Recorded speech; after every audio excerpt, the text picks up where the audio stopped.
Good morning, everyone, and welcome to our Monday. Hopefully you had a wonderful weekend enjoying some of the nice weather that we had on Saturday and are ready to tackle a brand new week. I'm Kelsey Marier, your host and producer for Morning Pulse every weekday morning right here at KETTC's digital desk. Whether you're watching live on our Live Extra live stream on our website or on our KETTC YouTube channel, we appreciate you being here. We also will be sharing this video on demand for you after it is done airing live. You can find that video on our website under the Streaming Studio tab, as well as on your streaming devices, Roku, Apple TV, and Fire TV, or Amazon Fire Stick, that streaming service. So without further ado, we're going to get to some of our top stories today. We have several to get to, including one that just came into our newsroom moments ago out of Albert Lea. We also know that today is a first alert day in the weather department, so we're going to talk just briefly a little bit about what's going on in our weather for our Monday, since there is the potential for some severe weather later today. So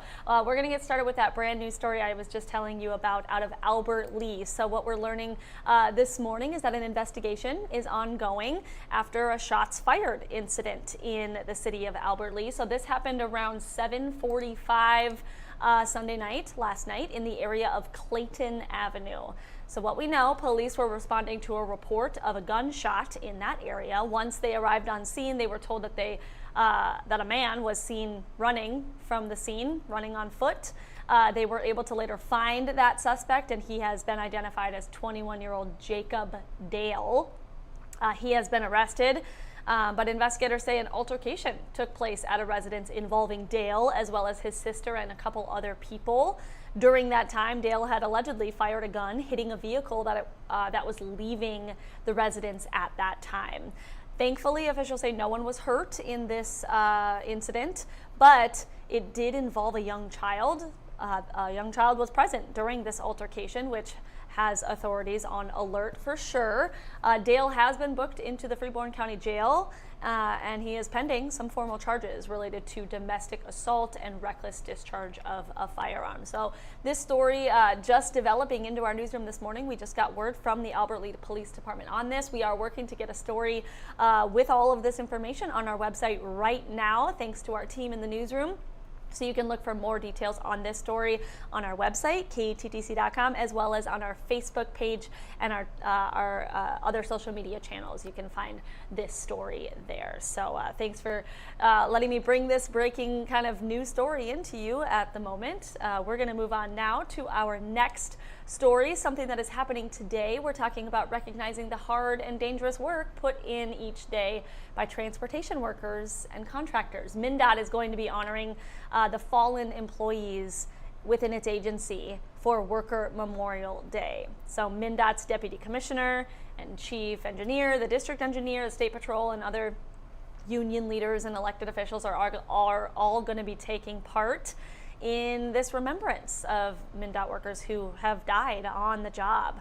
As we know, it's construction season in Minnesota, as we like to call it, is picking back up. So of course it's important to be reminded about all the safety measures that we can be taking during any work zones, any construction zones that we come across. We need to remember that there are workers that are doing that work, and they're putting their lives in harm's way on our busy roads to make sure that our roads are safe for us to travel on. So just a reminder to be patient, to drive slow, especially on this Worker Memorial Day. So again, MnDOT is going to be remembering these fallen men and women with a ceremony today. It starts in just about 25 minutes at 9 o'clock this morning over at the MnDOT maintenance facility in Northwest Rochester. So that's something that's coming up here in just a few minutes that we're wanting to bring you an update on.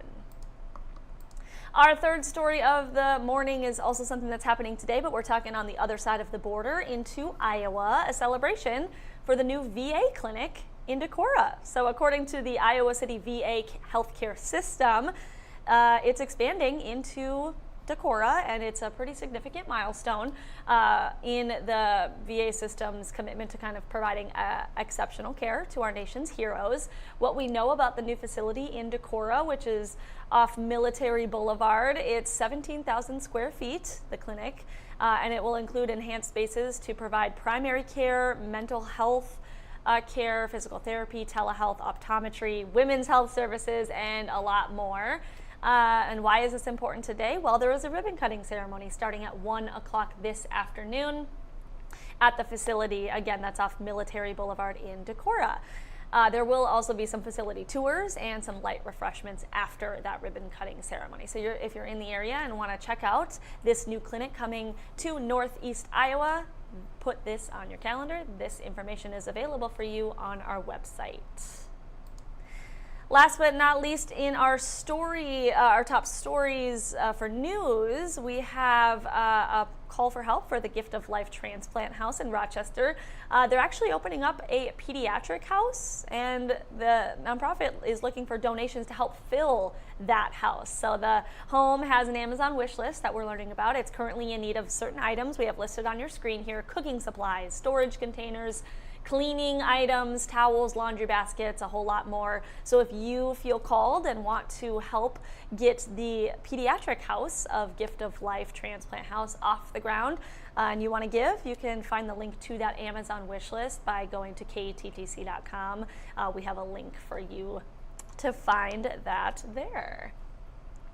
All right, we did talk about how our last kind of big story of the day is our weather. So it is a first alert day to kind of start off our Monday here. It is kind of a big deal.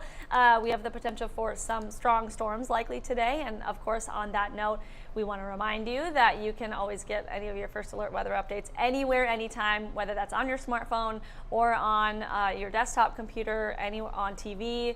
I am going to actually read you an update that our chief meteorologist, Nick Jansen, just posted about today's storms on his Facebook page. So I'm going to read that information from you because he is the professional in this realm, of course, in meteorology. And so I just want to read what he has put out for the latest update for today. So taking a look, of course, at today's latest storm threat, Nick says storms are still on track for this afternoon.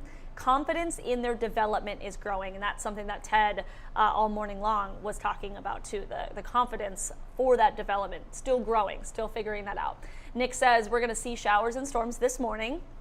If those clear out by early afternoon, he says conditions will favor strong supercell thunderstorms forming west of I-35 near Mankato. Nick goes on to say these storms are expected to move quickly toward I-35 between 4 and 7 p.m. That is tonight. The highest tornado risk is stretching from Mankato eastward to Highway 52. So that's more in the realm of Rochester and southeast Minnesota. As those storms move east of I-35, they are likely to merge into a line, bringing the risk of dangerous wind gusts over 70 miles per hour. So not only are we potentially dealing with strong winds, but we're also dealing with the potential for tornadoes. He did post a couple photos on his Facebook post. Again, this is Nick Jansen I'm talking about, our chief meteorologist, kind of just showing what the models are looking like right now.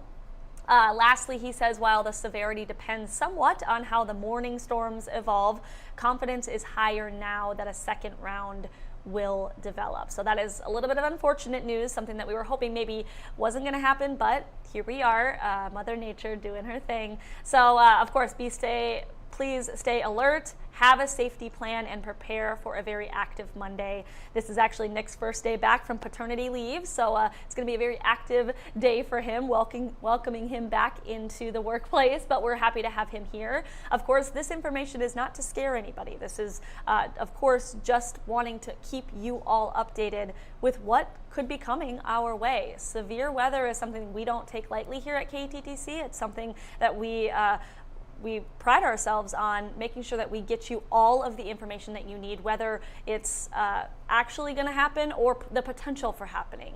We want you to be safe. We want you to have a plan. We want you to know what's going on wherever you are. So again, you can find us on your phone, your smartphone, on our website, KTTC. We're always updating our social media channels as well. You can follow Nick Jansen and the rest of our meteorologists as well as our First Alert weather page.